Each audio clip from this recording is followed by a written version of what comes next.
বিশ্ব সংবাদে স্বাগত। এলমো আজকে তোমাদেরকে একটা নতুন বিষয় জানাবে, তা হলো কিভাবে শিশুরা বাড়িতে সুস্থ থাকতে পারে। এলমোর বন্ধুরা জানে আমাদের শরীরে জীবাণু থাকতে পারে। জীবাণুরা এত ছোট ওদের দেখা যায় না, কিন্তু ওরা আমাদের অসুস্থ করে দিতে পারে। আমরা যখন হাঁচি বা কাশি দেই তখন আমাদের থেকে জীবাণু ছড়িয়ে পড়ে, এতে করে অন্যরা অসুস্থ হয়ে পড়তে পারে। হঠাৎ যদি তোমার নাকে সুরসুরি লাগে বা গলা খুসখুস করে, তার মানে তোমার হয়তো হাঁচি বা কাশি পাচ্ছে।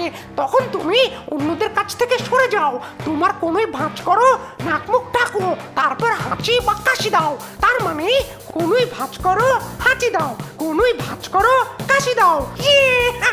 দারুণ! এবার তোমরা করো কোনোই ভাঁজ হাঁচি, কোনোই ভাঁজ কাশি। দারুণ, একদম ঠিক। ও জীবাণুর সাথে লড়াই করা কোনো বন্ধু হাঁচি দেওয়ার সময় রুমাল বা টিস্যু দিয়ে নাক মুখ ঢাকে, তারপর তারা রুমালটা ধুতে দেয় আর টিস্যু ফেলে দেয় ময়লার ঝুড়িতে। মনে রেখো, হাঁচি বা কাশি দেওয়ার পর সাবান আর পানি দিয়ে অন্তত 20 সেকেন্ড ধরে হাত ধুতে হবে। এটা জীবাণুর বিরুদ্ধে লড়াই করার আরেকটা উপায়। ঘষে ঘষে হাত ধোয়ার সময় এলবোর নাচতে খুব ভালো লাগে, তো চলো নাচি।